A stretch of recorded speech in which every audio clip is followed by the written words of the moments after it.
Good evening. Welcome to the City Council meeting of Wednesday, November 20th, 2019. Can I have the roll call, please? Peg Conniff. Here. Salem Derby. Present. Omar Gomez. Here. JP Kuzinski. Here. Bill Lynch. Here. Joe McCoy. Here. Tom Peake. Here. Dan Rist. Here. Owen Zarek. Here. Okay, quick, please all stand for the Pledge of Allegiance. Pledge allegiance. To the flag of the United States of America and to the republic for which it stands, one nation, under God, indivisible, with liberty and justice for all. Okay, can I have a motion for the approval of the minutes of November 6th? So moved. Second. Okay, motion second for the approval of the minutes of November 6th. All those in favor? Aye. Opposed? Any abstentions? No. Okay, motion passes. We're now entering public speak time. We do have the city planner here who would like to take a little time to give some information, so we'll let him go first, and then we'll ask the public for any other public speak time. So, planner Bag, if you'd like to.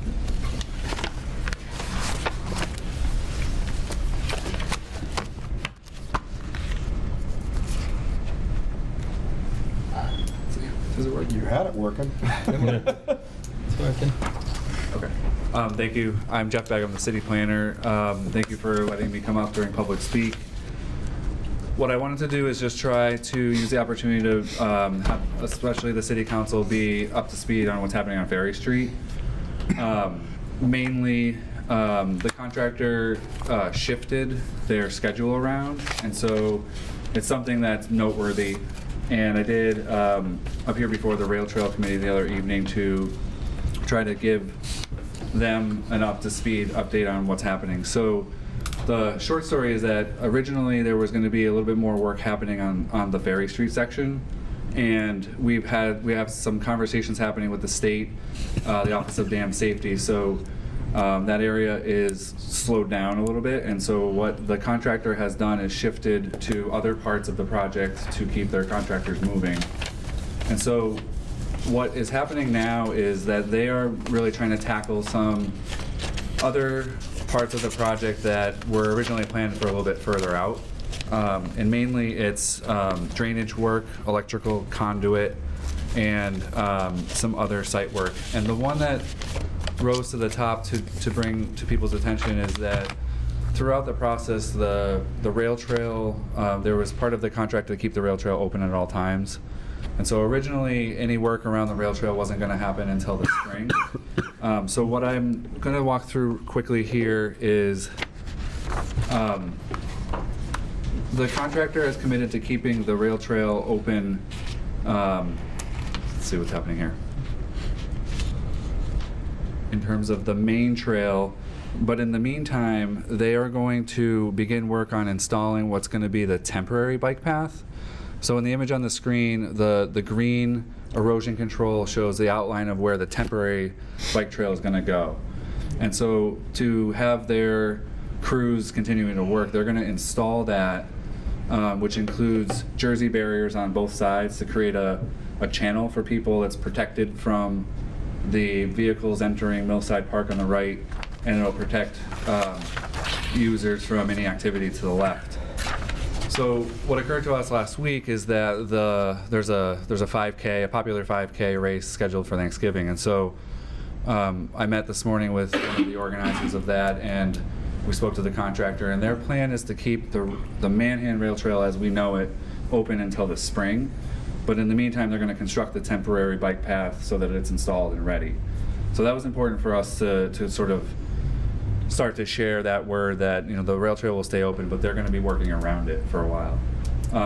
If I can do this without my phone keep turning off. The temporary rail trail will extend through the intersection of Ferry Street, and once the rail trail closes and we shift to the temporary rail trail, they're going to install temporary rapid flashing beacons at the intersection to increase the visibility for people coming across. So our expectation now is that that will actually happen in the spring. But again, this is just trying to stay on top of it with public information that there's going to be a lot of activity happening out here. These pictures are from today. The area to the left where there's the puddle is parking for the American Legion. However, some of that area is actually city-owned property, so the city owns a large right-of-way. So we've been in touch with the folks at the Legion, and so that area is going to be, there are 4 parking spaces that are going to be removed and replaced with a drainage structure, and then it's going to be put into grass, so it'll be landscaped. So the Legion folks are aware of that, that will be part of the project. And then the activity that's happening adjacent to the bike path here and along Lovefield Street is drainage work to prepare for a proposed parking area that will be up there, and I have an image of that. So, you know, I'm here because I think last time I talked, this was work we were expecting to happen in the spring, and so they've shifted it around, so it's currently happening. One of the next things that we should all just anticipate is these are drainage structures that will be placed in Ferry Street and in this adjacent paved area. And so as soon as the Office of Dam Safety signs off, this will be one of the next projects that they start to tackle before we get significant snow. So what I'm hoping to do is preview this with the City Council tonight. We have some new renderings which will help people visualize what's going to be happening out there. So we're planning on using our sort of standard protocol of a press release, hopefully some Gazette or Mass Live coverage, and then social media to start to spread the word. But this is a rendering of the, what the final Ferry Street portion of the project will look like. And then we have sort of the color rendered images of what the roundabout will look like. And so again, if you look at the rail trail on the left side, you can see the change in direction, which will be the final finished rail trail. And then the area of green shows where some of the pavement has been removed and replaced with landscaping. And same thing along the entrance to Millside Park. Right now it's a lot of asphalt, and there's like one wooden fence, so that area will be improved. The crossing along Ferry Street will have rapid flashing beacons for the rail trail crossing. And then as you extend to the right, another change in direction, and part of the work that's happening out there now is that perpendicular parking area on Lovefield Street, which will provide additional parking for people who want to access the rail trail. So that is a very quick and brief update. We are going to try to be sending messages for people to avoid the area if possible.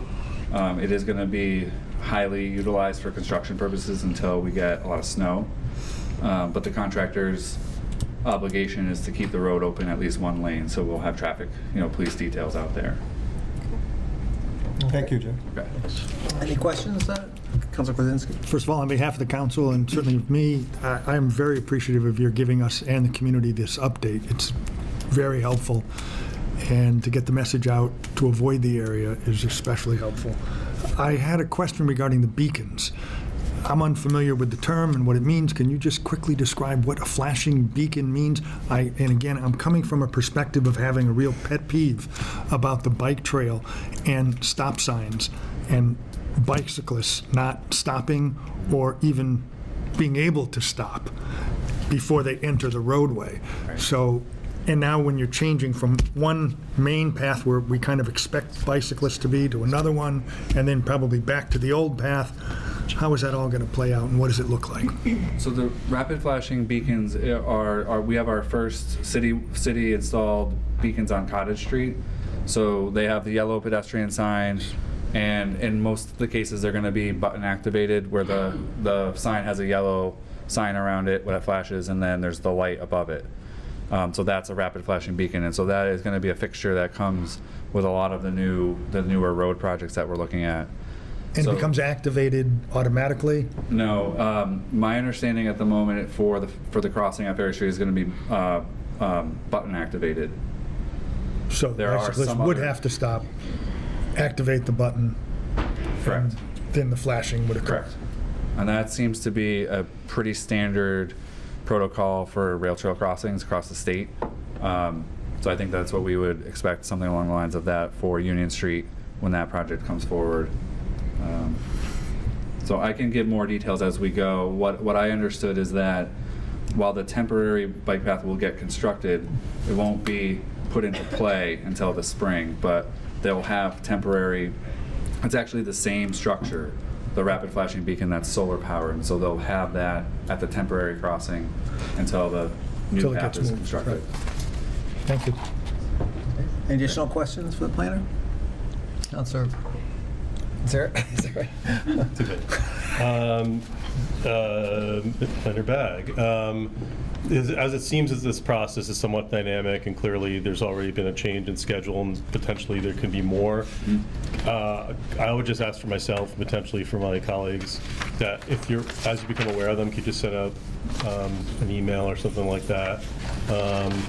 And something else would be, I think, also valuable. This came up on social media, but it sounds like one of the construction sites was not well marked in regards to excavations that were occurring on Pleasant and Ferry, and it sounds like some of our residents incurred car damage from some holes in the road. So it would just be good to clarify to the construction crews that they need to mark those properly, and also to clarify contractually who's responsible for damage to vehicles. It sounds like there was some misunderstandings there. Right, and luckily I can say that there is, DPW is highly involved in this project, so they are aware of the complaints that arose from the other day and already contacted I don't know the exact conversation that was had, but I think the contractor is aware of that problem that occurred. So it is a construction zone, but I don't think anyone should incur vehicle damage by crossing through, but it is going to be bumpy. Those metal plates, you know, are the common way to cover a hole. So, but metal plates, they're kind of uncomfortable to ride over, but that will be happening. And you can help clarify this too, though, but my understanding is it is the contractor who's responsible for any damage to vehicles, or they have the liability is on them, it's not on the city, correct? I don't think I have enough knowledge Okay. to confirm that. I think it's a good question, but All I right, I'll send- personally don't have that. I'll send you an email.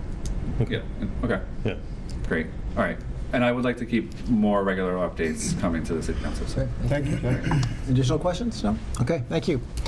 Okay, is there anyone else from the public who would like to address the council for anything other than what's on the public hearing? This is your opportunity. If you just come to the podium and state your name and address for the record. My name's Eric, Fort Hill Brewery, 30 Fort Hill Road, Easthampton. I'm just looking at the Rotary. I see that the images were recently introduced. I've got some trucks coming down the road. Is the Rotary going to be able to handle larger trucks? Jeff, can you answer that first? The short answer is yes. The city's consultant has looked at vehicle trip and traffic.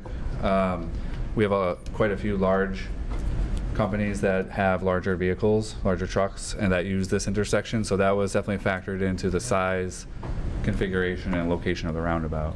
I'm not a traffic engineer, but it's come up before, and I've been assured that it's designed to support. You know, we have companies that use this intersection frequently with large vehicles, and so that's definitely been accounted for. Okay, thank you. Is anyone else from the public like to address the council for something other than what's on the public hearings? No? Okay, we can move on. I'll just go. Yeah, I'm going to go right. I'm going to go right through communications first before we start. Okay. Communications, Councilor Riss, I think you wanted to say I have two something. things. One, everybody should know the flashing stop signs are up at South Street, and I'm very appreciative of the DPW and the mayor for funding them. It will help. It saves one accident. It was worth it. Secondly, you all got, or might have seen on social media, a tax rate release from the mayor. And I did send to all the councilors some information that Lori, our assessor, sent us. Come January 1st, when the new tax rate hits our constituents, you'll be getting phone calls. I thought you should have this information. There is a low-income tax exemption capable for fixed income and seniors that I think you might be able to address with anyone that calls you. The rate of $17.76 per 1,000 includes $2.54. That's for the new school. And it starts January 1st, where our residents are going to see that. Just as a point of reference, last year's rates, which this is this year's 2020 rate, the 2019 rates as published in the book we just got, Amherst is 2180, so they're pretty high. But we're right there with Northampton at 1737 and Southampton at 1631. Again, those rates are last year's rates, and undoubtedly values have gone up in both of those communities. So I think even though we are getting a new school, our tax rate is still in the middle of the pack, and it's not bad. But there are going to be a lot of residents that are, and businesses that are going to be hurting for this. Lori did say if residents want to apply for an abatement, they must do it by February 1st after they get their tax bill and go to the office. She did send us a little blurb which you could use if you need to answer constituents' questions on how they went about the entire reassessment. So I just want to appreciate the assessors and let us all know that this is coming. We're going to have to answer questions. Thank you. Okay. Okay, I'll entertain a motion to open public hearings. So moved. Second. A motion second to open public hearings. All those in favor? Aye. Opposed, abstained, motion passes. I did talk to Councilor Zara, just because of the attendance here tonight, we're going to move item B, which is the wage theft, first. So, Councilor Derby? Councilor Zara, did you want to introduce? Well, I'll let the chair open it up. Okay, so, well, we've had this particular ordinance in public hearing for 5 continuations.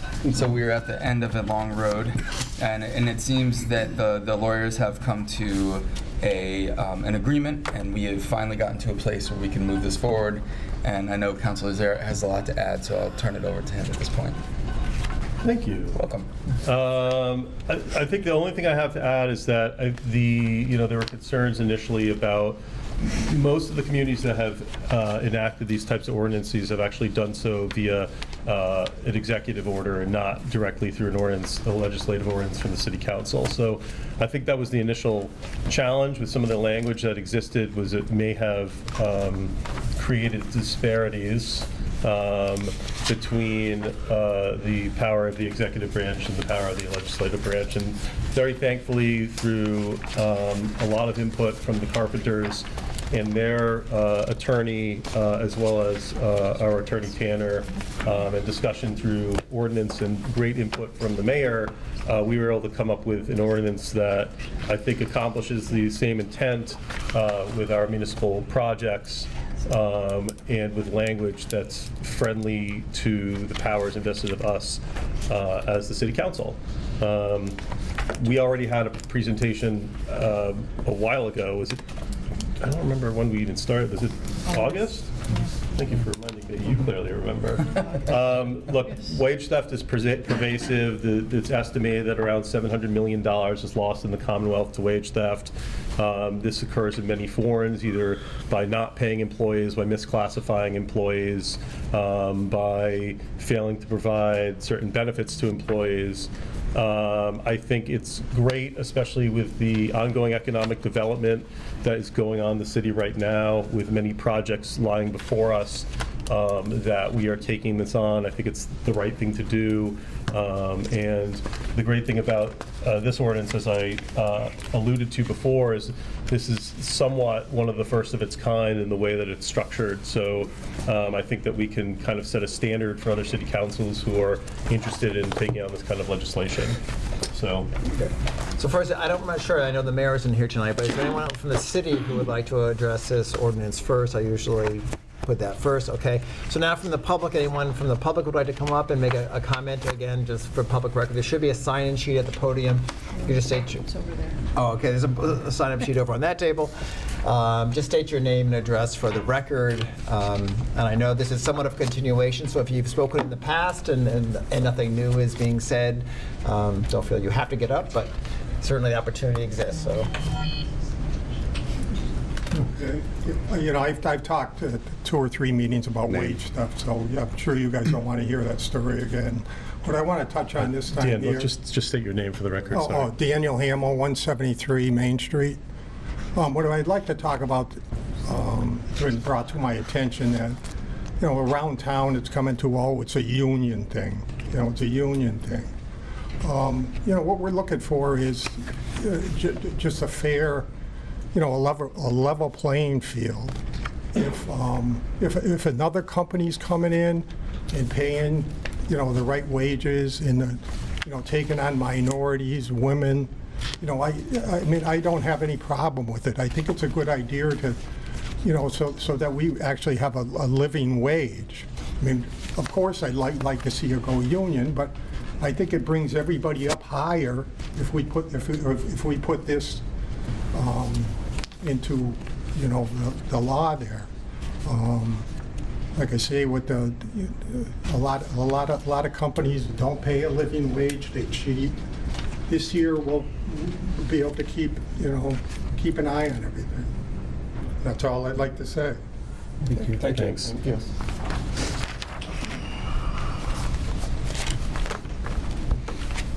Hi, my name is Alice Levine. I live at 79 Plain Street. First time I'm testifying, giving testimony here. I just want to say that I'm a resident here. I'm not a carpenter. I'm just a concerned citizen who feels very strongly that I want to live in a town where businesses are fair to the people who work here and the people who live here. So I strongly support this, what is it called in the city council? Ordinance, not a bill, okay. This ordinance, you know, to me, not hiring, not giving contracts to companies that have relatively recently been charged with or found to have done wage theft is sort of a no-brainer. And, you know, I think we should be giving our money and our city money to companies who treat people with fairness. Thank you. Lisa Clausen. I live in Northampton. I don't live in Easthampton. And I work for the Carpenters Union, and you've heard from me before, so I'm not going to speak to issues I have previously, but just to add to what Dan Hamill spoke on, it is a level playing field ordinance that it's regardless of whether you're union or not. It's just saying that if you're a company that is cheating, that there are protections for workers if it's found to happen on a publicly funded job. And it makes sure that any contractors bidding are all coming in from the same starting point. And so it helps businesses that are non-union that are following the rules as well as it does with union ones. And we just want to just to say, add my appreciation for the hard work that it took to get to this point, and appreciate all the time and effort that has been put in by council. Thank you. Thank you.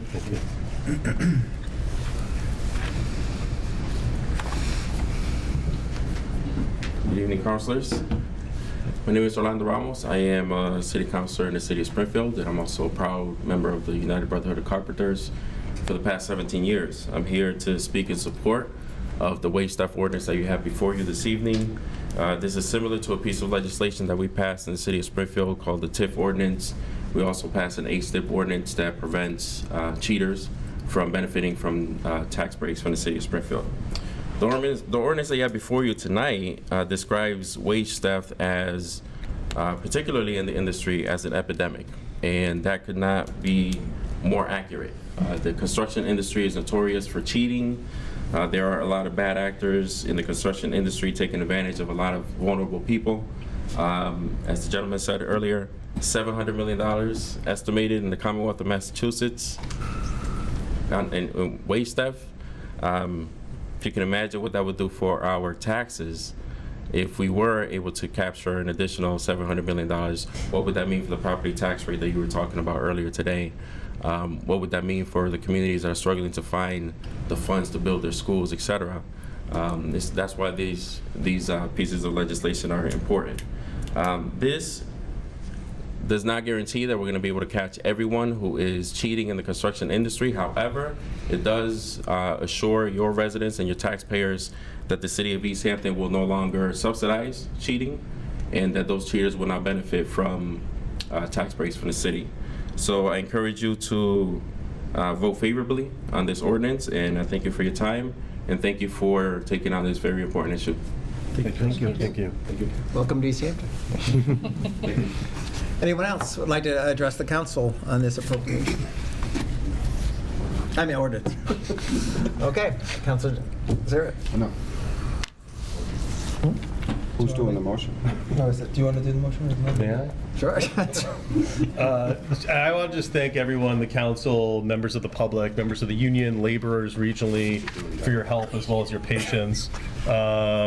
There's a preamble here with a resolution that I don't necessarily need to read unless you want me to read it, but I think you've heard enough resolutions from me. So I would just like to make a motion to adopt the language that we have here in the packet entitled Wage Theft Ordinance, to adopt, make a motion to adopt the Easthampton Code of Ordinances, be amended as follows to add this language that you have before you, the Chapter 4, Buildings and Building Regulations, and add it into Section 4.3 entitled Wage Theft. Second. Okay, a motion and a second to accept the Chapter 4 Building and Building Regulations with addition of a new Section 4.3 relating to wage theft ordinance. Additional questions or comments? Just a comment. Councilor I Derby. just want to let everybody know that this passed ordinance 3-0. Okay. Councilor Rist. I just want to thank the ordinance committee for the hard work on this. I know I started this all off with wanting to get the city attorney involved, and I think that was worth it because we're passing a law and we have to make sure our city is not incurring any liability with regard to a law we pass and major construction companies who might try to sue us for that kind of work. So I'm glad we did that, and I appreciate what you've done, Ordinance Committee, and I certainly am in favor of this. Okay, Councilor Kuzinski. As the lady who spoke, Alice Levine, said from Plain Street, this seems like a no-brainer to punish those who have committed wage theft over the past 5 years, to not award contracts to them. It just makes sense to level the playing field, so I'll be certainly voting yes, enthusiastically. Okay. Any other, Councilor Zarek? I just wanted to add, too, that while this does protect against cheaters, which I think is a really fair way of saying it, thank you for the Springfield councilor and union member who came up and spoke before. The other really, I think, important piece of this legislation is creating diversity guidelines. Unfortunately, we couldn't make hard requirements or quotas, which was one of the concern of our solicitor, but some of the language that's in here, too, creates hiring guidelines for women, minorities, and veterans, which I think also kind of furthers the goals of Easthampton of creating more equity, certainly across the city, but in this case within the construction industry, which is unfortunately, dominated by white men. And I know that there's a lot of movement to try to make that more representative of the populace at large. So that's something I just wanted to highlight about this as well. And it did pass 3-0. And thank you, Councilors Coniff and Derby, for your patience and keeping it on the agenda. Councilor I'm voting Lynch. yes, Thank you, President. Just a point of clarity on the solicitor's concerns were just more around the executive versus legislative duties in regards to this. Did he have any other real concerns in regards to this? Because he had it for a long time, and I just want to make sure that we capture all of what was done on his side. Yeah, so I mean, I think part of his having it for a long time had to do with his obtaining some clarity around some of the state guidance around this. As I mentioned before, the language around diversity hiring was, what language we could use specifically, and again, more guidelines and quotas. If you look back at some of the earlier iterations of this, the language changed substantially, but as it is with many legal documents, all it takes is, some little tweaks to make it acceptable. And I think his having it for a while just was some due diligence as well as some other things that were on his plate. So, but no, I don't think there's substantial changes. Yeah, I just compared little the tweaks. two. I didn't see crazy. Yeah. Thank you. Additional questions or comments? Okay, all those in favor? Aye. Opposed? Abstained? Motion passes.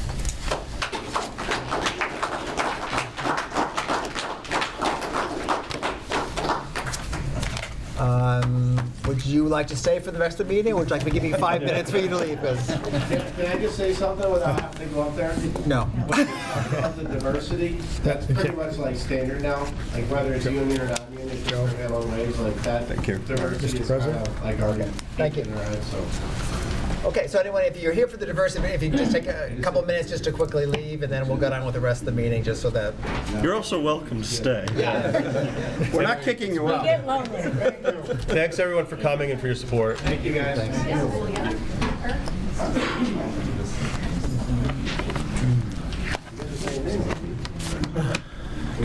No, thanks. Thanks for your support. Well, I'm not sure. Good on you. Oh, let's get that finally done. Okay, Councilor Rist. So I'm going to address both the first two supplemental appropriations at once, and then I'll read them separately. They are both for free cash additions to our stabilization accounts. The first is $200,000, which is a policy the mayor has adopted to improve our stabilization, so that everybody in the public remembers our stabilization account is a savings account which grows as we add to it. The second is a capital stabilization account, which helps us with any emergency capital requests we might have in the future. That is developed by a formula that the mayor and the auditor have put together. That's why it's an odd figure. Both of these came from free cash, which was around, and Jen, correct me if I'm wrong, 1.8 million, what was it? 1.6 million this year. And our enterprise retained earnings, which is the water sewer version of free cash, was 1.7 million.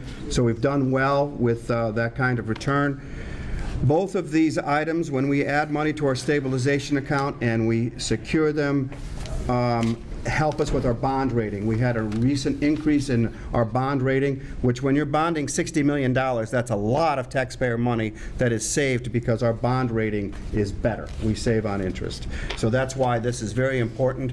The Finance Committee approved both of these 3-0. Okay. Well, I asked the public first, if that's okay. Treasurer, did you get a comment on this? I didn't know if that's why you're here. I'm actually here in case you have any questions on it. Okay, maybe Councilor Kwasinski, did you have a question for the? No, I just wanted to mention for the public, it always catches me off guard when we hear the word free cash. It's not free cash. What it really means, just what we're taking the money from, is unused funds from the budget from last year. Those are funds that were saved over the year, returned certified by the state, and now are available for us to disperse in this fiscal year. We're taking the 200 and the 368,000 in, putting them into stabilization funds if the council so votes. Great, thank you. Councilor? Connor. He's ready to go. You think I would have remembered that? So, and maybe this is to you, I don't know, maybe it's to you. After we transfer the 200,000 to the general stabilization fund, what will that balance be? 1.8. Yes. Which balance? Do you Free have cash or the Tourette's? stabilization? The stabilization fund itself. Yeah, the 84 and then capital Why don't you go to the stabilization podium? of 85. Yeah, if you could, yes, thank you. It'd be 2.8. Thank you. Yes. Just give me 1 second. So the general stabilization, once we put the 200,000 in, will be and this balance is from September 30th. Okay. Because we get them quarterly. Right now it's 2.6 million, so it'll be 2.8. And how about the capital stabilization? That, as of September 30th, was 1.746. So Add 400, it's a little over 2 million. Okay, gotcha. Thank you. You're welcome. Any other questions for the treasurer while we have her at the podium? Councilor Zarek? And I'm sorry, so what was our current balance of free cash? 1.6. 1.6, that's what I thought, sorry. No, 2 point. No. No, free cash. Free cash. Focus. Free cash. Free cash is 1.6, yes. I apologize. And then the figures you just gave Councilor Coniff for the new balance for the 2 stabilization funds, thank you, okay. I don't know if you could speak historically in terms of where we lie now compared to where the city has been in previous years in terms of our balances of these accounts, or if that's... Well, unfortunately, because I haven't been with the Right. city, all that long, I didn't really, look into You can get back to us the on that. beginning. Yeah. I mean, yeah, I can definitely. The thing is like the policy. They mentioned the mayor has a policy in place for the stabilization, and then there's a formula in place for capital stabilization. So I would imagine that whenever those were put into place, it's been the funds have been growing. At least by those amounts, and then it's based on some of the investments that it's invested into, but those are all minimally, rewarding only because there's no risk to them. Thank you. Okay. Any other questions for the treasurer while she's here? No? Okay, thank you very much. Anyone from the public who would like to address the council on this appropriation? Okay, Councilor Rist. I'll do both. First is supplemental appropriation. The amount requested is $200,000 to be transferred from free cash, $200,000 to be transferred to General Stabilization Fund 84, $200,000. The amount requested will be used for the following purpose: to supplement the city's General Stabilization Fund. Second. Okay, a motion, a second for supplemental appropriation of $200,000 from free cash to general stabilization. Additional questions or comments? All those in favor? Aye. Opposed, abstained, motion passes. The second is a supplemental appropriation. The amount requested is $368,252 to be transferred from free cash, $368,252 to be transferred to Capital Stabilization Fund 85. $368,252. The amount requested for the following purpose: to supplement the city's Capital Stabilization Fund. Second. Okay, a motion, a second for supplemental appropriation of $368,252 from free cash to capital stabilization. Additional questions or comments? All those in favor? Aye. Opposed, abstained, motion passes. The next, this is a point of clarification. The $80,000 CPA fund request is not going to be dealt with this evening. I will be making a motion to continue that at the request of the President. Councilor McCoy was not in town, and we will be meeting, which I'll announce, to deal with that. So I will be asking for a continuation on that one. These three other items are from the planner, and I'll ask him to come forward. I will begin with the amount requested for the $2,980 request, which was for unexpected closing costs, registration of deeds, and a sign requested by the state, I believe, for all of the players at the site. Jeff, do you want to go into the details on this? And some of you all should have received. Councilor Krasinski abstained on voting for this. He wanted to have the information on the closing costs, and that was forwarded to all of you. I did that today. Yep. Thank you, Planner Bag, for that. Thank you.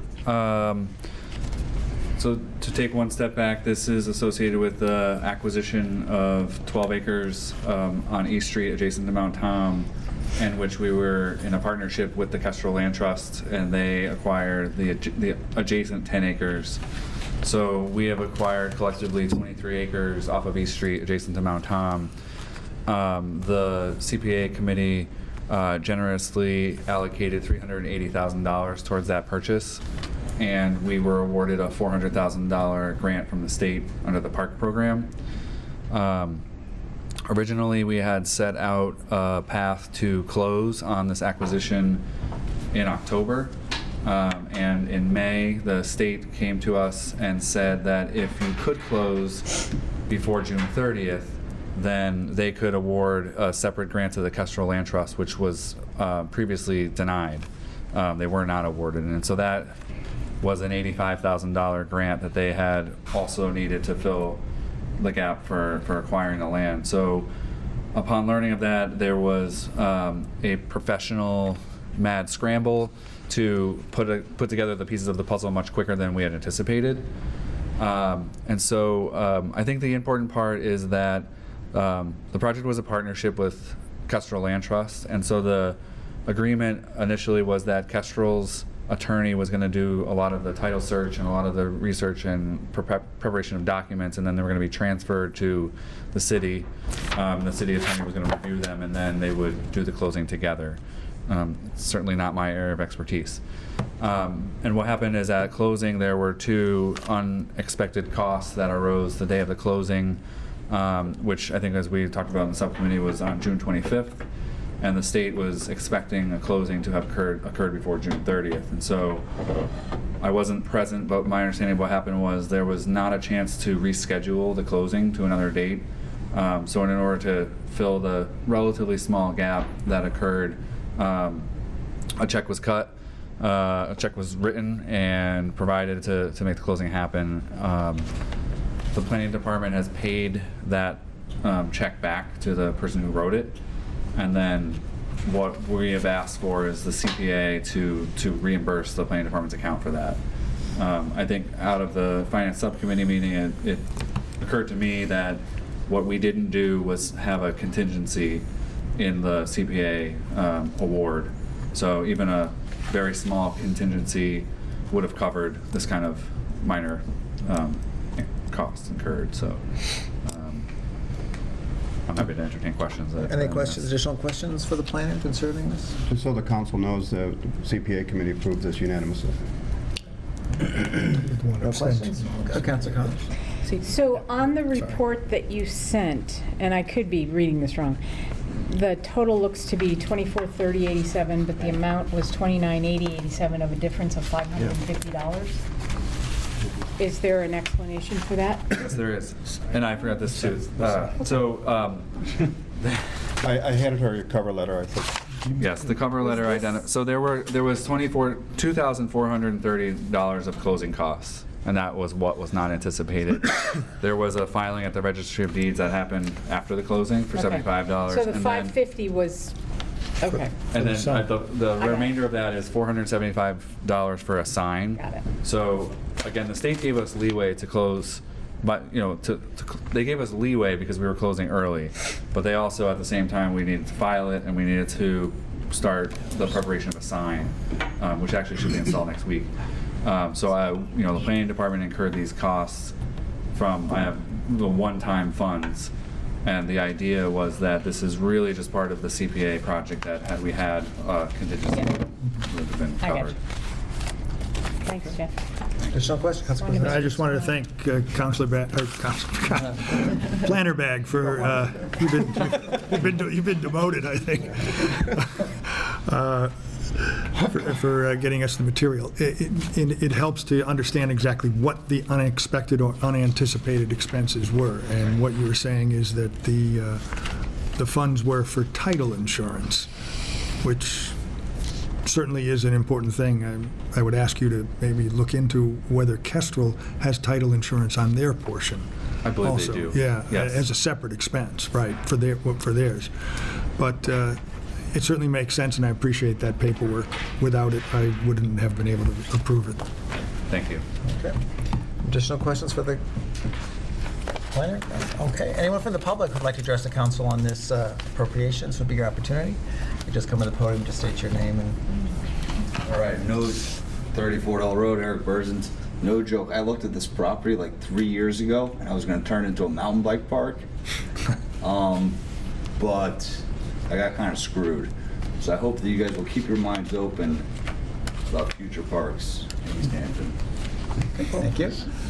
Anyone else from the council, from the public, would like to address the council? Okay, no. Councilor Rist, I'll entertain a motion. I would like to make a request that the council approve a supplemental appropriation request from the Community Preservation Act.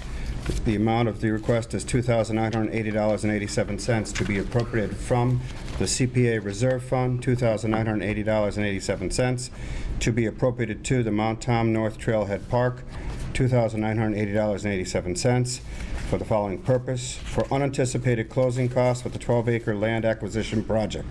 Second. Okay, a motion and a second for the supplemental appropriation of $2,980.87 from CPA funds for closing costs.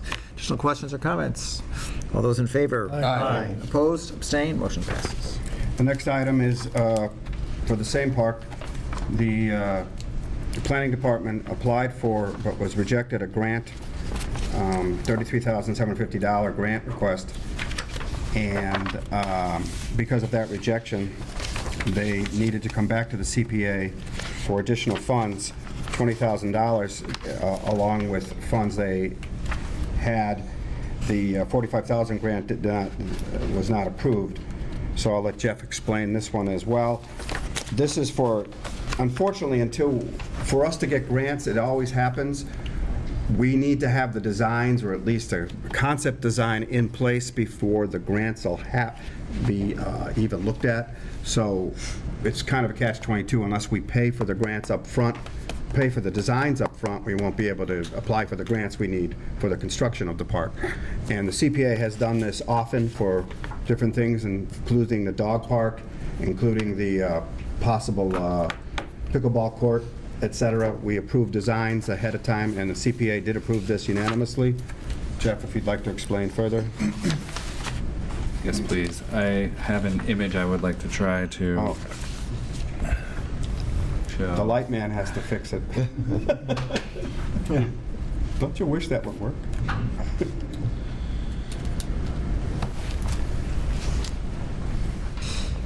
If you bear with me for one moment here, just to go through my files.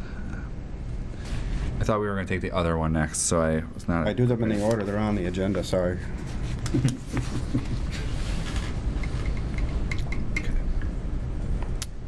I am almost there. I appreciate pause. So I think as Councilor Riss introduced, we've acquired the property, and through the discussions, this parcel had been identified for preservation for 20 years by many parties, and it was identified in the open space and recreation plan and the master plan as a key target area. The vision has been for creating public access to the Mount Tom property, the DCR land. And what I've set out to do is to secure as much grant funding as possible to construct a parking area off of East Street, and through the work with Kestrel Land Trust and Pascoma Conservation Trust to create a handicapped accessible trail to the approximate center of the site where the word city is in this photo. That would provide the city's second sort of accessible trail area. The concept continues to traverse onto the Kestrel parcel with a moderate hiking path that would go around. There's a knoll on that property called Little Mountain, with the possibility for a loop trail to the top of a Little Mountain. And then the third level of access would be for more avid hikers to cross the rear of the property and enter onto the Mount Tom parcel, where you can access the New England Scenic Trail. So the request for CPA is for funding to hire a consultant to help us do some visioning on what that could look like, to hold a minimum of 2 community meetings, and then come out with a preliminary schematic design of a parking area, trailhead, and the accessible part, with some kind of version of a gathering space or lookout area where the house used to be on this parcel. And so the process is to get these preliminary design plans so that we've had a community discussion about what could happen here, and then use that to apply for the next round of park grants, which commonly fund the preparation of construction drawings and allow for construction within the same grant. And so the goal really is based on some conversations with the state, that they tend to not want to fund the preliminary concept portion of a project. And if we were able to come up with the schematic plan for this parcel, then we could be poised to make the application in July. And so we've set forth a rather aggressive timeline to bring a consultant on as quickly as possible this winter, do a couple community meetings, and come up with a plan and have that ready in June for a subsequent application in July. Actually, so the reason why I pulled this up the concept has been articulated. This was submitted as part of the actual park grant application to acquire, and part of the model, the vision is really coming from Mutter's Field, which is our existing accessible trail on East Street.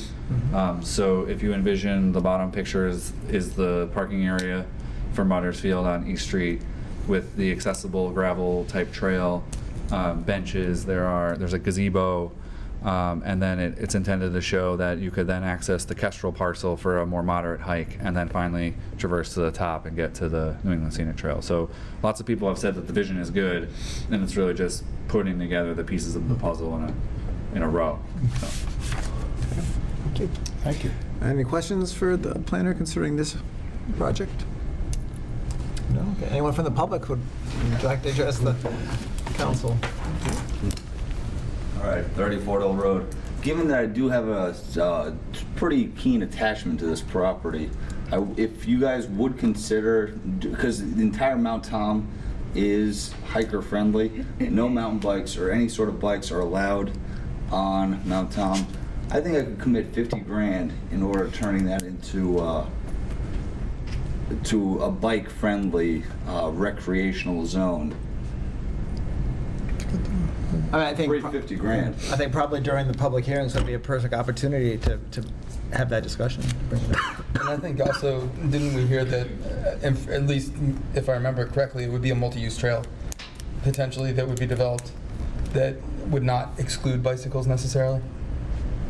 Yeah, I think that is a really good example of what we can do through this funding, is to have a couple meetings. I think the first and foremost objective would be a handicapped accessible trail, but the parcel is large, so there's no reason why the parking area couldn't serve a mountain bike trail and the accessible trail. I mean, it's large enough for both.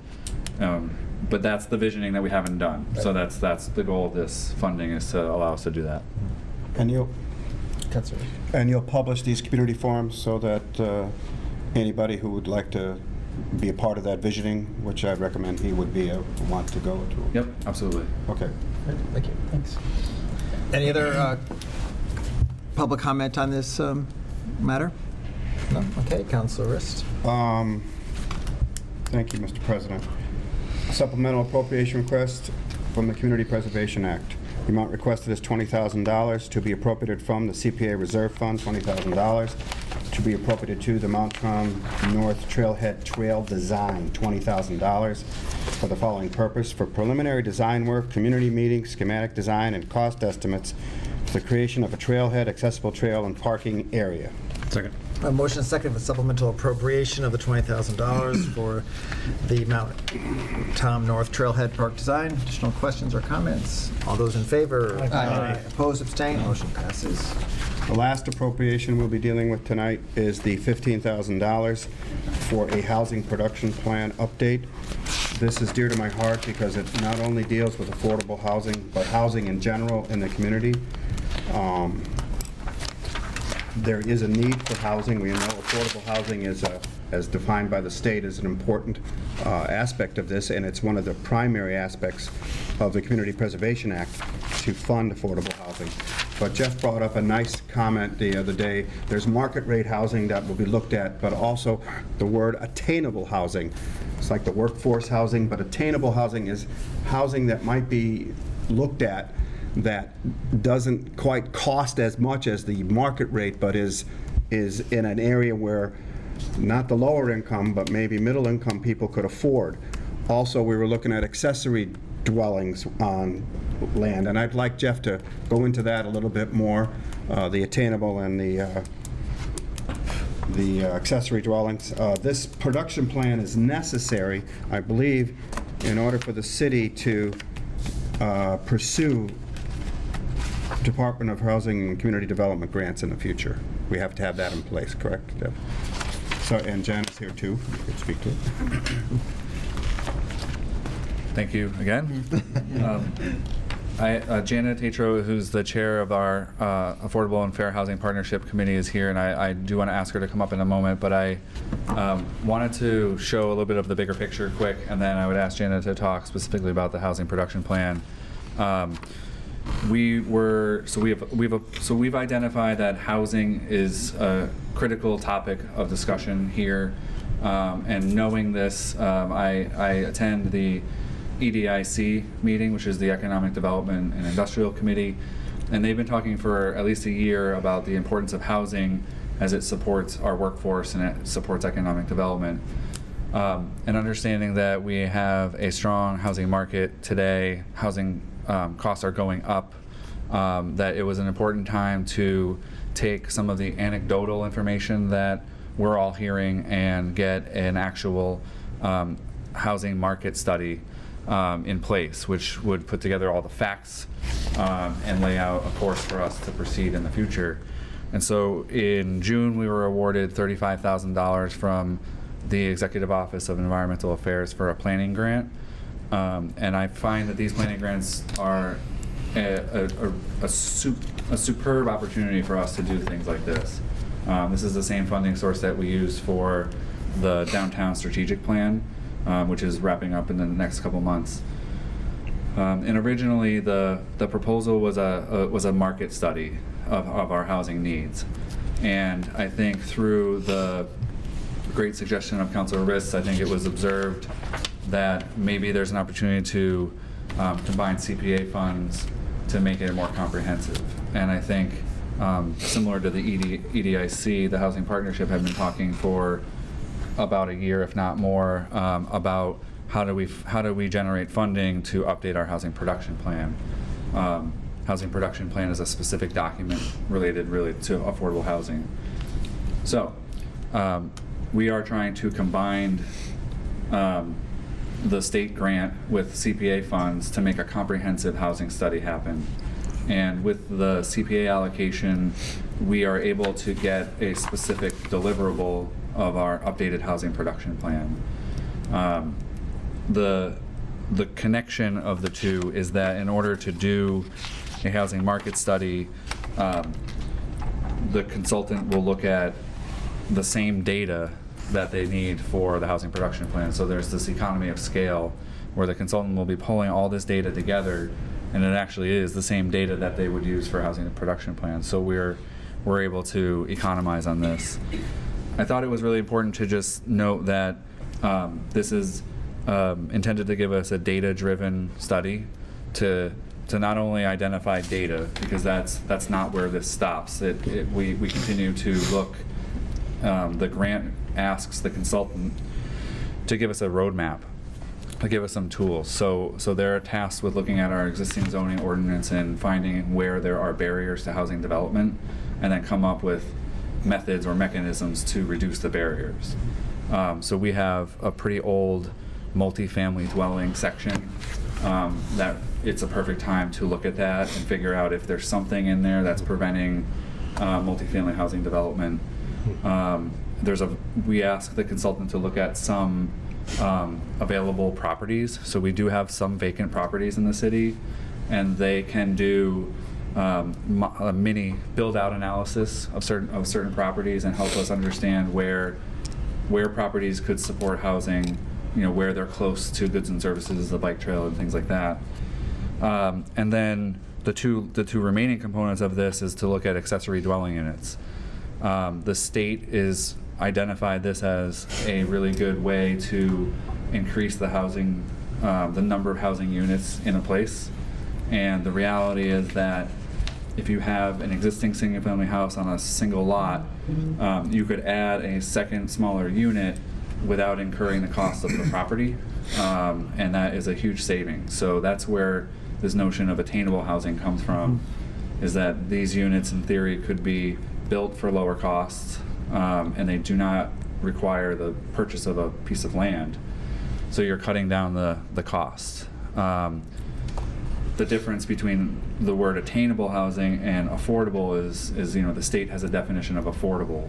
So those are more stringent income qualifications, whereas attainable is just going to be housing that might just be a little bit less expensive than some of the standard market rate units. And then the final piece is to help us put this all together in the format of a master plan chapter. So our master plan is broken down into broad topics, one of which is housing. And so this is a perfect opportunity to generate this comprehensive housing study, which will give us data, and it'll give us goals and strategies, and that is basically what your master plan does. So we're asking the consultant to take all this and write up, several pages of a master plan type document, which will give us some guidance going forward. So I think with that really long introduction, if I could invite Janet Tatro up to just talk about the housing production plan specifically, and then I think both of us could tackle some questions. Jeff, before you go, this is something that's come up in my mind a couple of times. It seems to me that when you're approaching the master plan now, you seem to be having this idea of approaching it piece by piece, And I worried that you never mentioned a public input about that. Is there going to be part of it, you mentioned consultants and things like that. Is when you change a chapter of the master plan, will be public input for that? Yes. So this is sorry, Dana. This is a work in progress. So there is no funding there's no funding source that I'm aware of for us as a municipality to take on a whole new master plan update. The costs are coming in at $120,000 to $150,000 for the comprehensive master plan update. The strategy that I'm trying to employ is to activate studies and data gathering and in each of the broad topics. And so just quick on transportation, we have the Complete Streets Prioritization Plan, which we're looking at really carefully to help look at projects. The downtown study, the strategic plan, is a way to focus on downtown. And then we've just finished the arts and culture visioning. So the idea is that each one of these mini projects have had a public input component. And then I'm revealing my overall strategy, whether it's this coming year or the next year with the planning grant, to ask for a consultant to take all these pieces that we've recently done work on and weave them together and hold one kind of couple-day community workshop to pull them all into one place. So there is a strategy, and it's just identifying these different funding sources to start looking at all. And so the other good example is our open space and recreation plan, which needs to be updated. And so I am trying to find funding to work on updating the open space plan, and that becomes the basis for that chapter of the master plan. So Okay. that'll be a process I'll have to come back to the city council on, I'm sure. Great. Thanks. Good evening. I'm Jana Tatro. I live at 52 Pomeroy Street. And as Jeff said, I'm on the Affordable and Fair Housing Partnership. So I'm here to speak in support of using CPA funds to update our housing production plan. I thought it might be helpful just to give a little bit of background of what exactly the housing production plan is and my 3 reasons why I think it's important. So the housing production plan is a specific plan that's authorized by Massachusetts General Laws Chapter 40B, which is the state statute that allows developers to bypass some local zoning if they're building affordable housing. So that same law also authorizes these housing production plans. And they're administered by the Department of Housing and Community Development. So the plan, we have a plan that was approved from 2014. The plan requires a comprehensive housing needs assessment, and then it requires that the city develop strategies on how they're going to meet those needs and how they're going to prioritize the production of affordable housing. It also sets a goal for the number of units that they want you to build in a year. It's based on 0.5% of your year-round housing stock. So in 2014, that was 38 units a year.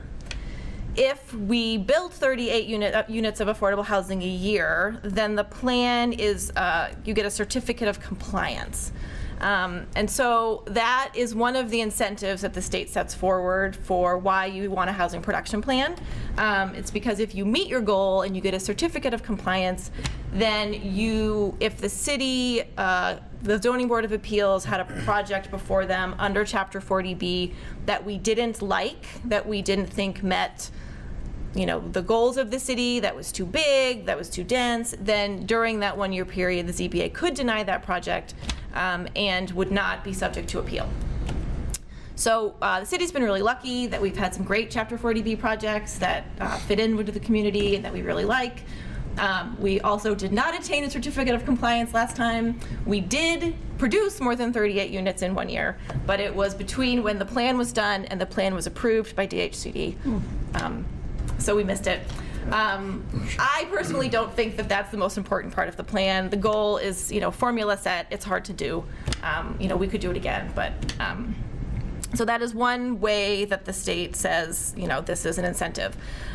The other one I think is more important, and that is that it's saying to the state and to our residents and to other communities that we care about affordable housing and that we think it's important and that we want to address it. We want to know what's going on, what are our needs, and what are our strategies.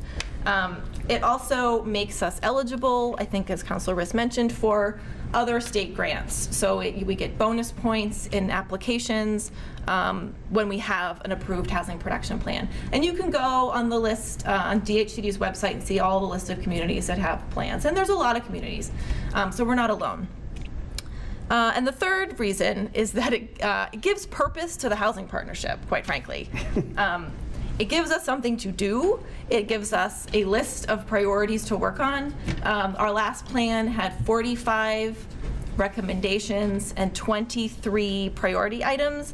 And collectively, between the planning department and the housing partnership in the city, we've actually worked on 12 of them. So I think it's very impressive. So it's helpful for a city committee, especially one like the Housing Partnership, which is an advisory committee. We don't have any real power, but this is our to-do list. These are the things that we work on, and so it's really valuable in that way. And it's also how these things get done, is because the Housing Partnership is paying attention to them. So I'm just here to ask you to please support the request. And as Jeff mentioned, it's a great use of our money because it really combines it with the market study. So we're getting a lot of savings by doing them both at the same time. Any questions? Not necessarily, could be either one of you. When do they expect this study to be completed? Assuming you get the funds. Assuming we get the funds tonight. Right. We've secured the grant funding, and we have the RFP out currently. Okay. So we have the response date, I believe it's December 9th. Yep. And they're broken down into deliverables. Mm-hmm. And so the deliverable specifically for the housing production plan has a date that would be before it expires. So we're looking for next August. Okay. And I think if necessary, the consultant could continue on with refining the other elements after that date, but that's our target date. Okay. Is by August 2020. Cool, thanks. Councilor Pete? This might be a question for either of you, but I think it's for Jenna. What role does, either the planning department or the Affordable Housing Partnership have in working with the consultant to sort of establish the scope of the project once we get it? Like, are you guys checking in regularly with the consultant, or is this kind of like we cut the consultant a check and then in August they... Well, I'll let you answer also, but the previous plan, we were in a lot of contact with the consultant. Okay.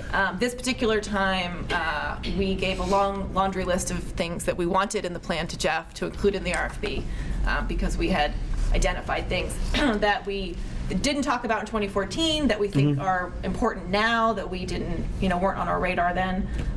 And so I believe the Housing Partnership is involved the second time. Yes. The way it was outlined in the request for proposal is that the consultant has to report to a committee, and we listed the Housing Partnership as that committee. So I think that made the most sense to have the consultant reporting. Well, so, there's always interaction, but I think in terms of progress reports and updates, it'll be through and at the Housing Partnership meetings. Great. I think that's the most desirable way to structure it. Okay. And I think what I hope to do this time, which for whatever reason was not structured, a lot of the previous, the ongoing projects were not necessarily structured this way, is to try to have the consultant come to a city council meeting for the final debut or review, like a summary, sort of give it the executive summary to the city council, so I'll work that in as a public meeting within their scope. Great. In that case, I love this, and I'm super excited about it. I have a little request. So when I first got elected, the housing production plan was one of the first things that I read, and there was a lot of sections in it where they were talking about, oh, this could happen, if there was the political will. Those words got, or I'm paraphrasing, but that sort of thing was used a lot. I really hope that this time you'll make big asks of us. Like, I think I speak for a lot of the council when I say, I am concerned about the housing situation in Easthampton. I'm concerned about the long-term economic ramifications of pretty broad swaths of our population maybe not being able to see themselves or their families here long term. And we want to do stuff about it, and we don't necessarily have the policy tools always in front of us to make to just sort of unilaterally go and do those sorts of things. But if you come to us with things, I mean, I can speak for myself, and I think a lot of my colleagues agree with me, like, we want to work on this stuff, and we want to do things, and we're willing to do big things and things that might even be a tiny bit contentious if we think it'll really address the problem. So please, like, when you're talking to people, I hope that you'll convey that to them, that there is political will to really go out and aggressively address this issue. Great. Thank you. Thank you. Mr. Councilor Lynch? I remember in the subcommittee I had a question. I think $15,000 is coming from the CPA, the $35,000 match for the total project. If the bid comes in at $45,000, who gets the savings? Does the CPA keep money, or does the grant get lessened? So we should be opening proposals, if I have the date correct, it's December 9th. Where there's evaluation criteria that you review the proposal without the price, and then you pick, and then you open the price proposals, and then you determine what the cost is. And the expectation is that we should not be getting proposals that exceed the listed amount. I want to commit to the council and others, and I think I made the same commitment to CPA, that this joining together is, the municipality is taking this opportunity to join the CPA funds into this project. So if the proposal is less than the listed amount, then we will return the CPA funds. So I think that that's not an issue in my mind. The issue in my mind was more whether we'll get something less than the listed amount. So, but there is a chance we will, and any unused portion of that would go back to CPA. Perfect. Thank you. Additional questions? Councilor Zarek? This colleague agrees with you. Yeah, I mean, we have housing issues. We're seeing single-family homes rising, every month, every year, and affordability is a huge issue. So in order to create policy, I'll just echo what Councilor Peak said, that we need policy input from the people who know about it. That's reasonable. Jeff, I have one quick question. So the attainable housing, is that a state-defined term, and is it deed restricted like affordable housing is, or is it just sort of a vague term? Unless someone else can tell me, I am trying to use the word attainable. I'm sure someone else has come up with that, but it's somewhere in between market rate and affordable. So affordable in most state level discussions has a capital A, which has a definition from DHCD, and that's critical. And so as Jana spoke, we need specific strategies for that. The attainable is just somehow access, like creating housing that is just a little bit more affordable than the going market rate. And I think that the accessory dwelling unit concept really fits there.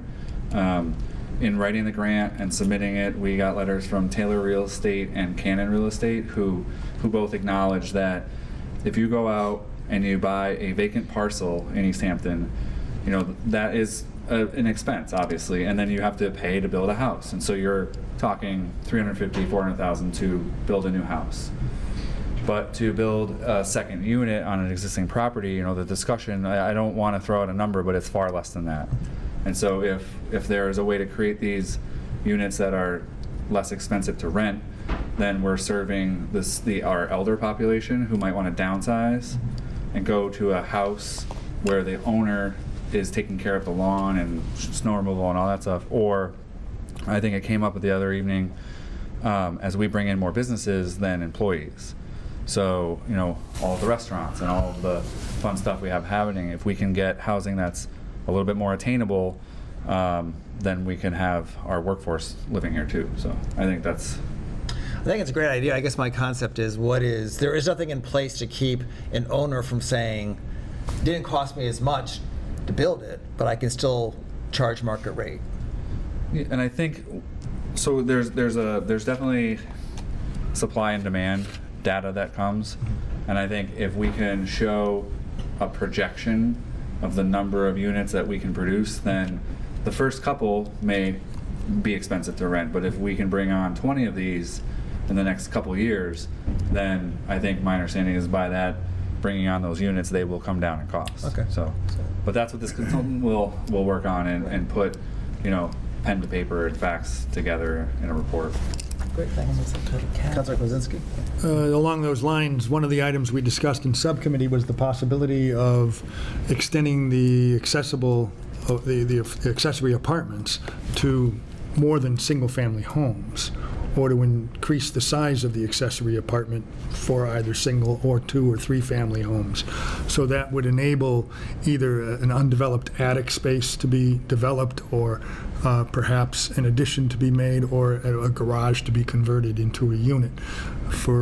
And this would add up those numbers, and if you had 20 more of those online, it would help to make apartments more attainable within the city, and help the owners, if they're elderly folks, be able to maybe move into one of those units and rent out the rest of the property. So all of those things were going to be looked at, we hope. We will. That's Riz? Just bringing that up, this production plan will give us a lot of information which targets zoning changes, which we're going to need once we decide we want accessory dwellings or new multifamily units in what were previously single-family homes. So it's very important because we will have to change zoning to make it work. Thank you. Any other questions to the planner? Anyone from the public like to address this? No? Okay, Councilor Riz? Okay, I'm going to make a motion for a supplemental appropriation request from the Community Preservation Act for the following appropriation: $15,000 to be appropriated from the CPA Reserve for Community Housing, $15,000 to be appropriated to Housing Production Plan Update, $15,000 for the following purpose: for an update of the city's housing production plan. Second. Motion and a second to approve a supplemental appropriation of $15,000 to update the city's housing production plan. Just questions or comments? All those in favor? Aye. Opposed, abstained, motion passes. So unless there's anyone here to speak to the pickleball courts, I will make a motion now to continue that public hearing, Mr. President, if it's appropriate. Motion and second to continue the public hearing for the CPA appropriation for the pickleball courts. Just questions or comments? To the next meeting. Next meeting, yep, 12/4. All those in favor? Aye. Opposed, abstained, motion passes. Move the public hearings be closed. Second. Motion second to close public hearings. All those in favor? Aye. Opposed, abstained, motion passes. I don't believe the mayor here or a representative, so I don't think we have any mayor communications. Oh, we do have the request from the city clerk here. You probably all got the communications about changing her proposed meeting schedule for 2020.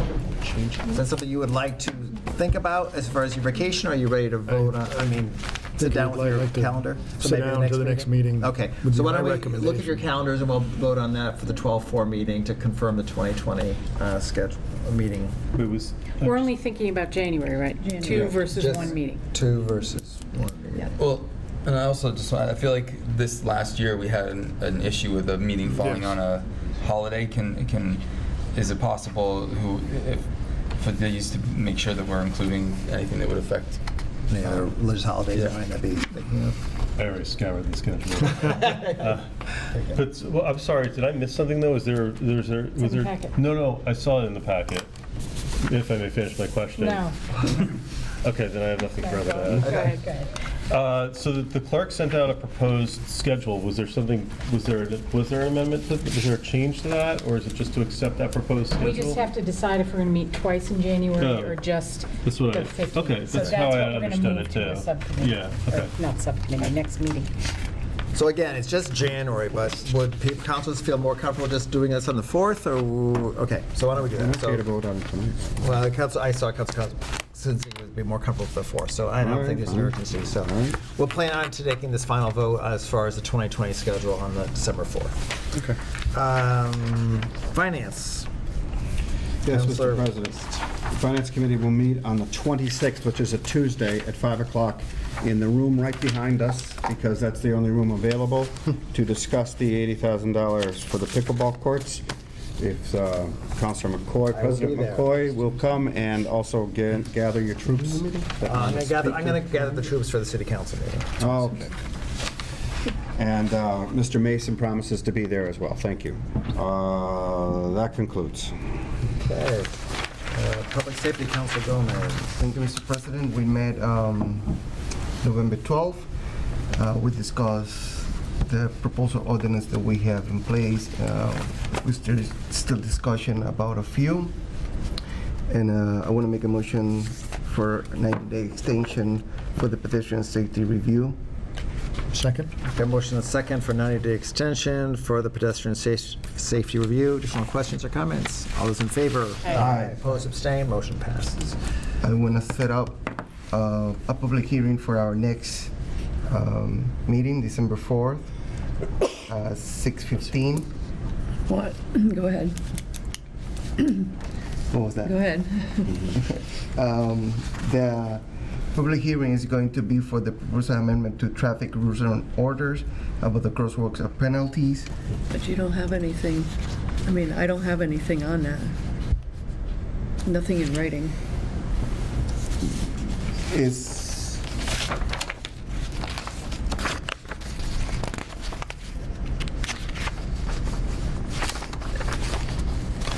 You're going to use that exact thing? Yes, I will send you to Okay, to you. all right. I made a motion for the public hearings at 6:15, December 4th here. Okay, so there's a motion and a second for the set of public hearing for December 4th. That was the traffic rules and orders re crosswalk penalties, is that correct? Yes. Okay. Additional questions or comments? All those in favor? Aye. Aye. Too late? Okay. Those in favor? Aye. Any opposed? Abstain? Motion passes. I just want to say thanks to Councilor Risk about the request of the flashing lights of South on Main Street. I'm glad that the city put those lights already.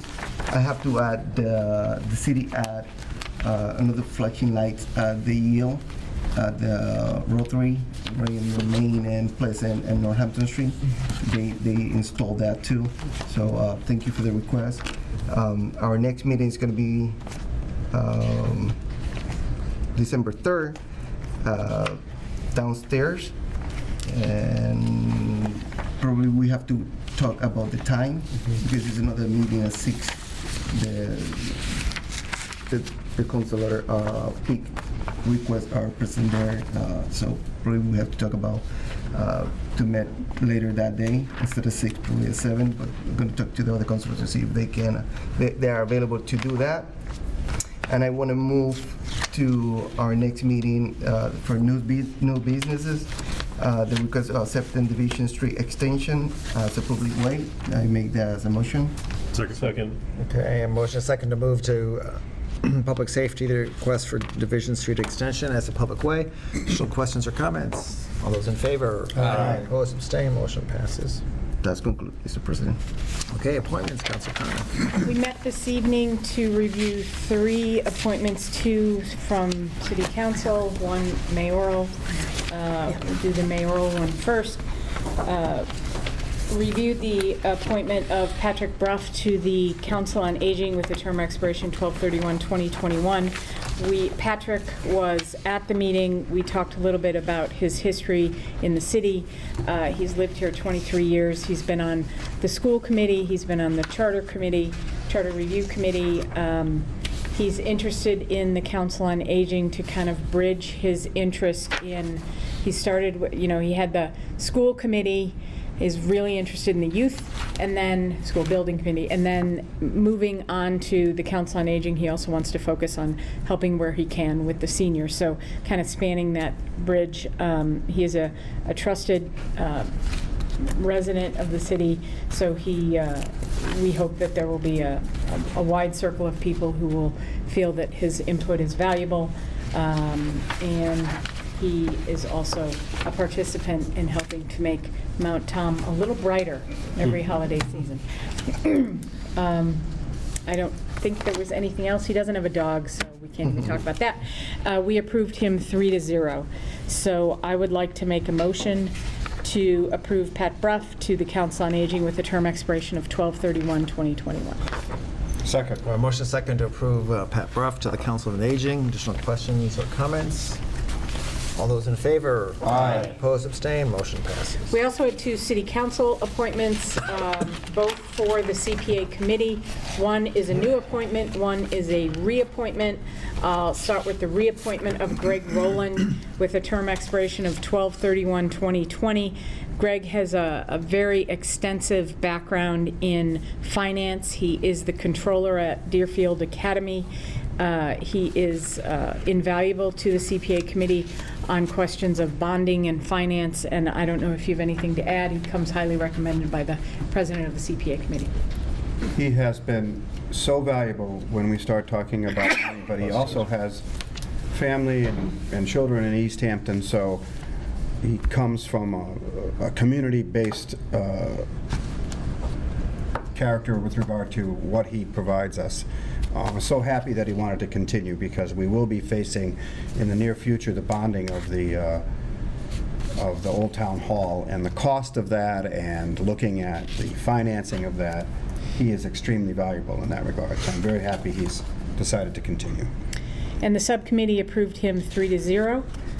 I would like to make a motion to approve the reappointment of Greg Rowland to the CPA committee with a term expiration of 12/31/2020. Second. A motion second to approve Greg Rowland to CPA. Additional questions or comments? All those in favor? Aye. Opposed, abstained, motion passes. Last one we talked about this evening was the appointment of Jess Allen to the CPA committee with an expiration of 12/31/2021. For those who may not know, Jess, until 2 years ago, was our city planner. She was a city planner for 6 years. Prior to that, she was Pioneer Valley Regional Planner for 8 years. And she has a master's degree in landscape architecture and regional planning. Her graduate school project was working with Stuart Beckley, our former city planner, on photographing Mount Tom from all angles and all properties in Easthampton. I didn't know that. Yeah, Cool. yeah, it was really cool. She now works for a company called MBL on affordable housing projects for private businesses. She believes that she is a really good fit for this committee. She knows the open spaces, she knows the housing plans, she knows how the funding is related to budgets and construction, and she has a long history with those kinds of things. So she also comes very highly recommended by Councilor Rist. And before I go any further, she does not have a dog, but she has a chicken named Cluck Norris. I wanted to get that on the record. She was also approved 3-0. Councilor Rist. To say that Jessica Allen is a good fit for the CPA is the greatest understatement that we could ever make. I am so thrilled that when I found out we needed a new member, that she would want to do it. Her knowledge of the CPA by itself is extensive. She'll be invaluable. I'm so thrilled that she'll do it. Councilor Rist, maybe you could, will she be the first female member of the CPA? Not, well, as long as I've been on it. Yeah. But there's been... Wow. I've only been on it for 2 years. Oh, okay. I'm talking, there have been a number of CPA, in fact, the chair of the CPA committee, the last term was a woman, I forget her name. Okay, all Okay, right. I feel bad. So she's not the first one. We don't have to Okay. become a rabble. I make a motion to approve Jess Allen to the CPA committee with term expiration 12/31/2021. Second. A motion second to approve Jessica Allen to CPA. Additional questions or comments? All those in favor? Aye. Opposed, abstained, motion passes. We have some new appointments from the mayor, 25 of them. 3 of them we're taking off the list because they are referrals from another commission. So on your list in the middle, Jay Ryan, John Bruner, and Harry Schuman are all, we don't approve those. Those come from another committee. So those are not going to be part of this request this evening. All of them, except for the city attorney, have a term expiration of 12/31/2022. The city attorney, Mark Tanner, has expiration of 12/31/2020. Do you want me to read each of them into the record? No, I don't think so. I Okay. think it says. So we'll parse it down to 22 new appointments, mayoral appointments, and we will discuss those on our next meeting, which will be December 4th at 5, because we have so many that we want to do. Believe that's it. Oh, yes, motion to move those to our subcommittee. Second. Okay, a motion and second to move the 22 mayoral appointments to the appointment subcommittee. Additional questions or comments? All those in favor? Aye. Opposed, abstained, motion passes. And that concludes. Okay, ordinance, Councilor Derby. Thank you, Mr. President. To start off with some housekeeping, I'd like to ask for a 90-day extension on the continuing review of adult cannabis establishment topics. Second. Okay, a motion and second for 90-day extension on the adult use cannabis establishment. Additional questions or comments? All those in favor? Aye. Opposed, abstained, motion passes. And our next meeting will be December 10th at 5:15 p.m. Okay. Concludes, Property, Councilor Kwasinski. One housekeeping issue, we'd like to extend the evaluation of city-owned property for municipal dog park 90 days. Second. Second. Motion and second for 90-day extension of the municipal dog park. Additional questions or comments? All those in favor? Aye. Opposed, abstained, motion passes. Exciting announcement that we are going to be meeting tomorrow night at Eastworks at 6:30 p.m. behind Riffs in the community room area to discuss locations for the dog park and where the consultant will give us all his criteria for the evaluation of various sites. Those sites include 2 on Oliver Street, Park Street, Hoyoke and Hendrick Streets on near the intersection there. 3 sites at Nonotuck Park, including the site that we've asked him to put on the list, which is at the entrance to the park. If you go in, or the gate is, up down the hill and back up the hill to the first pavilion on the right, we've asked that he include that as a possibility. There are what appears to be several acres at that location that might be suitable for a dog park. Also, we'll be looking at sites on Highland Avenue. And Lincoln Street, he'll probably touch on briefly, but the committee felt it would be very inappropriate because of the proximity to neighbors. There wouldn't be sufficient distance, but that will all be discussed 6:30 tomorrow night. Hope to see you there. Great, thank you. Rules of Government Relations, Councilor Peak. Thank you, Mr. President. We met the other night to discuss the proposal to realign roles of the council committees. There was a lot of good feedback, and I think we reached, between the various views, I think we reached a solution that most of us were pretty happy with, but it involved a good deal of rewriting that I didn't want to do on the spot. So we are going to meet again on Tuesday, December 3rd at 6 p.m. To discuss that topic. I would again, well, obviously everyone's welcome, but if the department heads could make it, that would be great. When we were subcommittee heads, is that what you mean? Yes, okay. yeah, sorry, the subcommittee heads. When we were discussing it, another thing that we realized was that the actual language currently in our rules describing sort of the scope and duties of the subcommittees is a little inconsistent and maybe not totally reflective of what our own experience on those committees has been. So if anyone, but particularly the committee chairs, would like to email me any suggestions there, then as I'm sort of making the changes that we discussed earlier this week, I'd be happy to just make any of those other tweaks while we're at it, and we can just do this as one big amendment. So I would, even if it's just an email to say, I think that the description in the rules of my committee is adequate and don't want to see any difference, I would really love it if I could get some email from each of the chairs over the next week and a half or so, just to sort of check in about that, so because it might inform, as I'm incorporating what we talked about, it might inform that. So thanks. And after we deal with that, my plan is to then turn to the Medicare for All resolution. So we could probably expect a meeting sometime after our next full city council meeting to discuss that. Did you say 6 p.m.? Yes, please. So is the plan hopefully to take a final vote on this, maybe for the next meeting or the meeting after that? Yeah, my idea is for at our next full city council meeting to take a vote on this. On the rule change. On the rule change. Right, which is, I'm sorry, I had to miss a meeting with my new job, but did the number of subcommittees stay the same? Yeah, I think the plan was always for the number to stay the same. So yeah, that's still. The other thing I'm just thinking about, from the president's perspective, it always gets weird this time because you have such a short window to assign people to subcommittees and stuff. So whoever that person is, I'm just trying to look out for that thing. So as soon as we vote on what they are, that would be easier.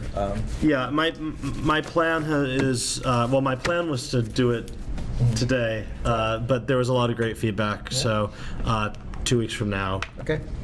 And that concludes. I was going to ask a quick question. Oh, sure. Committee, if that's okay. Yeah. In regards to the resolution and the window potentially tightening, if and when it gets to the council before the end of this current term of councilors, I know a few people have come to me with questions about it. If you could email me so we can potentially expedite any questions that might come up at a rules meeting, that would be appreciated. Yeah. Awesome. Thanks. Councilors. Tom, just to clarify, we're not going to do the Medicare resolution at the next meeting. We're going to have a meeting after that. That's correct. That concludes? Yes. Okay, I think we've covered all new business, no old business, so I'll entertain a motion to adjourn. So moved. Second. Okay, all those in favor? Aye. Opposed, same motion. See you December 4th. Sign? Yep.